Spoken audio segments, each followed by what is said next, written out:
It has now exactly been a year since Palworld got released, and what a year it has been. At one point I thought we were about to lose the entire game, but it's still here, so let's go over some of the changes that we've had in Palworld in the past year. We've had 2 new islands added with tons of new areas and a lot of new pals. Some of them are more useful than others. Some are really good in the base and some are really good for fighting. And we've also had an increase in level cap, so we can now be level 60. But let's take a look at some of the specific things that has been added over the year. Honestly, the star of the show for me in terms of quality of life updates is this thing right here. This is the guild chest. It's something you're able to unlock at level 40, and it is a chest that can instantly send and receive items through subspace. The items inside are shared across all your bases where it's placed. So from this thing, I can access anything in any of my bases that is in this chest. So this means I don't need to carry around all my seeds, all my cloth and whatnot that I might need in some other base somewhere. As long as it's in this one, I can access it from any of my bases. Some other really cool changes is that you now have the ability to have a coal mine, sulfur mine, quartz mine, and ingot mine in your base as well. This does help you out a lot in terms of time spent in the world trying to do mining, just to get enough ingredients to build or to upgrade your stuff. These different mines are, however, locked behind you defeating the tower bosses. So whenever you've gone and defeated the tower boss 1, you'll be able to do the ore mining side. You defeat tower boss 2 and you'll be able to get the ore mining side 2, I think it is, or it might even be the coal mine, but they're all locked behind a certain event in the game. And a pretty significant change to the gameplay overall is also that you no longer throw your pals out whenever you summon them. You used to be able to basically point and shoot where you wanted your pals to be summoned, but they do spawn behind you now, and I am pretty sure that has something to do with some other company having something little similar mechanic that they weren't too happy about this game having. But it does change the way you fight a little from the way you were fighting in the beginning to where you could literally just summon your pals behind the target. And that way you could create a lot of strategic advantages. Another new addition to the game is also these oil rigs, which are now placed different places on the map and do offer quite a bit of a challenge. Not this one, because I am level 60 and these are level 20, but you will find different decent rewards here. Actually find some really great rewards here once you get your hands on the oil rig. As said, this is the low level one, so it isn't really much of a challenge, but it does offer us some great stuff right there. And this one out here is a little more high level one. It's a little more hardcore to get onto, so we're just gonna leave this one alone for now. Another new thing that has been added is these guys. This is a bounty hunter. You'll see them on the map. They are marked in this purple boss icon. And once you go and kill those, it's basically, well, this is very low level, so not much of a fight for us. But we get an ancient tech point and then we get the successful bounty token. And now that you've gotten your successful bounty token, find a small camp or settlement where you will find these guys. Bounty Intel Dealer is going to give you intel on the bounty hunters in the area, and this guy, the Vigilante Bounty Officer, got all this stuff to sell to you for these things. These ones you need for the PAL lab. This one is just more tech points, and then here you can boost your pals. And in really rare cases, you could buy gold, I guess. These guys has also been added. Whenever you find one of these, watch out, because they are some real trouble. And now that we're a little bit higher level than what it is, we might actually have a somewhat decent chance, but you will encounter these in the various areas as well. And they drop something very specific. You cannot catch them. It is rampaging mobs or pals. And once you drop them or kill them, you'll get the Predator Core. The Predator Core is a item needed for very certain things. Deforestation is real, I guess. But whenever you see them and you can take them down, you probably should, but be aware that is a tough fight whenever you run into them. Another cool thing that has been added is the PAL Expedition Station, a facility that allows pals to be sent on expeditions to places like dungeons. The dispatched pals engage in battles and gather items, bringing back resources to the base. This is a big old building in your base, and it works pretty much as it says. Now we have just finished an expedition, so now we can go up here and we can claim whatever loot that they have found. We've got some ore, some oil, some of the ancient PAL manuscripts that are used for the PAL lab, and an ancient civilization core. This is because we're doing one of the harder ones. Each of these levels unlock by defeating the tower bosses as well. And as you can see, I'm still missing the Faybreak tower, but I can do every other one in here. This one you start with whenever you defeat the first tower boss, and it's pretty simple. You need to gather as many pals, usually just hit auto assign. It's gonna get you, well, a little too much firepower from my liking right now, but once you get up to the little higher ones, you will have to have 20 water pals in your team and still get somewhat close to the firepower if you want 100% of the reward.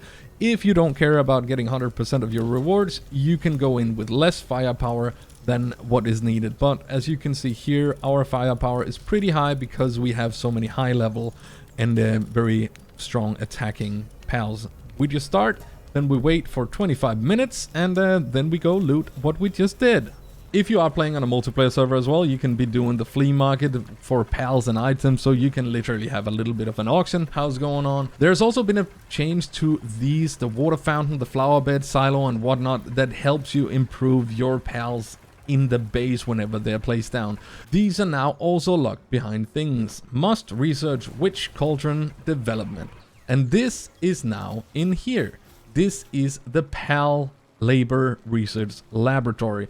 You can go in here and literally check down the different levels and tiers to improve your PAL's planting speed, harvesting speed, your PAL's research speed whenever they're researching this, and it ends up with you being able to increase the PAL base defense power and attack power as well.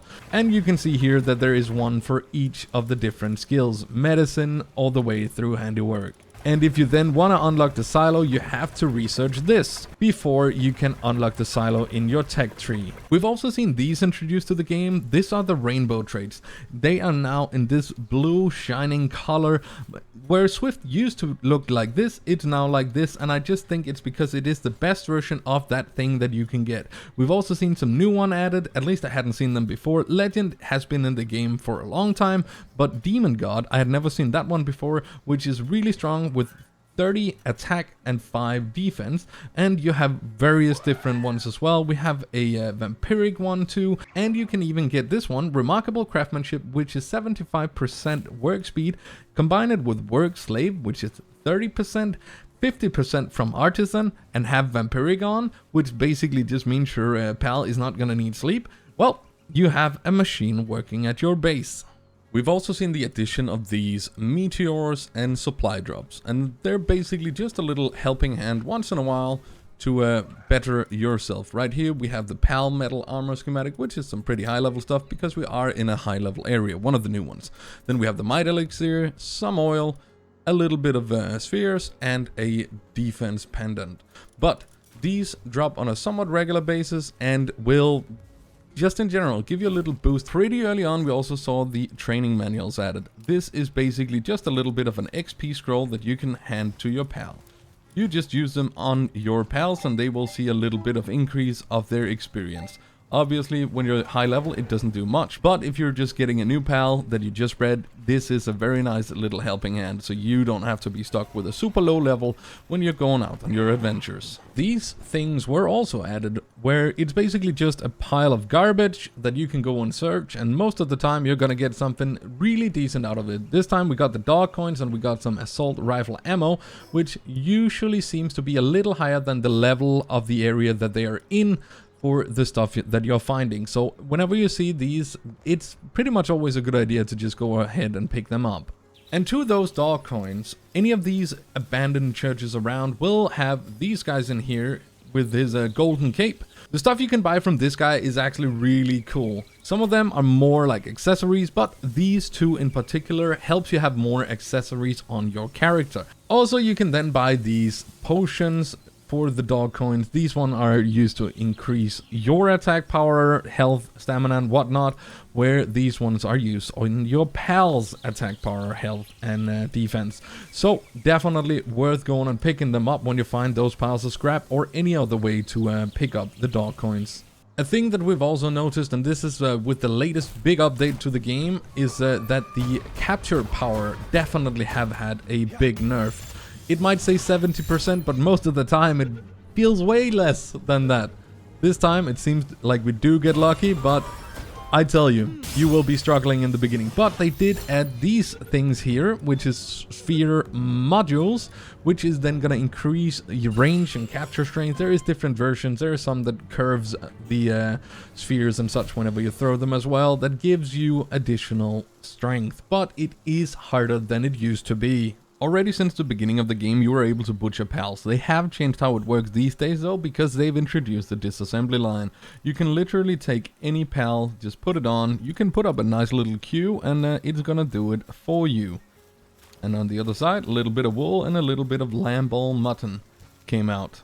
And this works on any of the pals in game. A thing that has also been added over the year is the summoning altars, where you can literally summon different raid bosses that will give you really good rewards. And these are quite a bit of a challenge. We have the slab for the small one right here, the Belenoir, is summoned to level 31. And here we go, we have our friend summoning this first one. It is only level 30, so it doesn't actually require us to fight it for too long, but still comes out with 300,000 HP. And is quite a challenge. And, well, not for us, obviously, because we got full level 60 team almost. It does give us some pretty cool rewards. I didn't do the summon. I don't have a raid base set up right now, but you get the concept of what this is all about. And this is the second one. So this one should be a little harder. The other one had 298,000. And again, this is a raid boss with 450,000, level 50.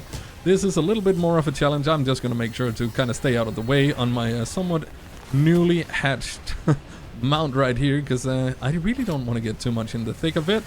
But as you can see, total chaos. And you really don't want to summon these in anywhere where you actually have your base, because if you are summoning them within your base, they're literally going to destroy everything on their path if you're unlucky. So right here, our friend only has a little guild chest and the big power thing.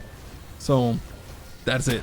Nothing else is in the base. All the beds are already gone. So whenever we're fighting the real hardcore ones, we usually put down a full fleet of different rocket launchers and machine guns and such as well. I think this covers most of the big changes that I've noticed. Maybe I've missed some and you can help me out a little bit, or maybe I've inspired you to go back and play some more Palworld. Let me know what you think. What would you like to see coming down the line to the game as well? And maybe, should I do some more Palworld videos? Hit the like button if you think so. Thank you so very much for watching.